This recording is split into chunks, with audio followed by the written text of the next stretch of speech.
Wabah virus HMPV atau Human Metapneumovirus melanda wilayah Cina. Negara tetangga kita, Malaysia, mencatat 237 kasus HMPV di 2024. Di Indonesia, HMPV disebut menyerang kelompok rentan, yaitu anak-anak.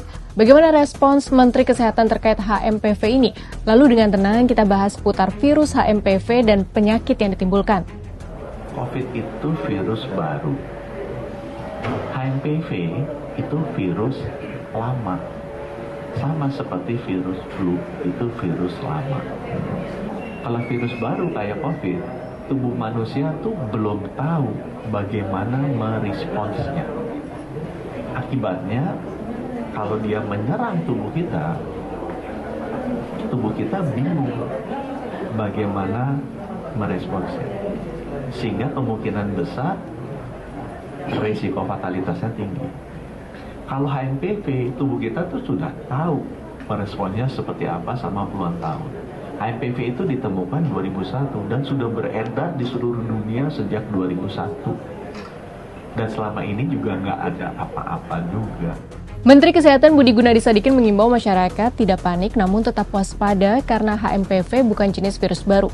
Nah, HMPV ini merupakan virus pernapasan. Virus RNA yang artinya memiliki asam ribonukleat sebagai materi genetiknya dan diklasifikasikan dalam genus Metapneumovirus. Jejak virus HMPV menurut Pusat Pengendalian dan Pencegahan Penyakit Cina pertama kali dideteksi di Belanda pada tahun 2001. Namun studi serologi antibodi menunjukkan virus ini telah beredar setidaknya 50 tahun sebelum patogen umum. National Center for Biotechnology Information mencatat infeksi HMPV telah terdeteksi pada 1,5 hingga 43% di antara pasien infeksi saluran pernapasan akut. Meski bersirkulasi dominan pada musim dingin, kasus infeksi virus tersebut dilaporkan terjadi sepanjang tahun. HMPV ini menular terutama melalui droplet atau aerosol yang dihasilkan oleh batuk dan bersin. Kontak dekat dengan orang yang terinfeksi dan paparan lingkungan yang terkontaminasi virus juga dapat menyebabkan penularan virus tersebut. Infeksi HMPV menimbulkan gejala flu biasa seperti batuk, hidung tersumbat, demam, sakit tenggorokan, dan napas yang berbunyi. Dalam kondisi parah, infeksi virus tersebut bisa mengakibatkan penderita mengalami pneumonia atau radang paru yang membutuhkan ventilator atau alat bantu pernapasan. Infeksi bisa lebih parah pada anak berusia di bawah 5 tahun, orang lanjut usia, orang dengan kekebalan tubuh lemah, dan memiliki penyakit penyerta seperti penyakit paru obstruktif kronik dan penyakit kardiovaskular. Pada individu yang rentan dengan kondisi medis, HMPV bisa menyebabkan kematian. Pertanyaan berikutnya, bagaimana sih cara mencegah dan mengobati jika terinfeksi HMPV? Nah, sebenarnya HMPV bisa sembuh sendiri. Sebagian terapi sebatas untuk meredakan gejala seperti rasa sakit dan demam.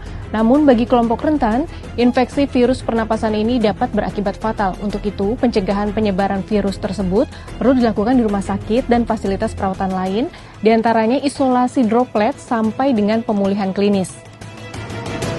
Belajar dari penanganan pandemi COVID-19, kepatuhan pada protokol kesehatan menjadi kunci pengendalian HMPV. Selain mengenakan masker saat pergi ke tempat ramai, penularan dapat dicegah dengan sering mencuci tangan, menghindari kontak dengan orang yang terinfeksi, dan disinfeksi. Jadi jangan panik dengan HMPV ya sahabat Kompas, tetap waspada dan jaga kesehatan.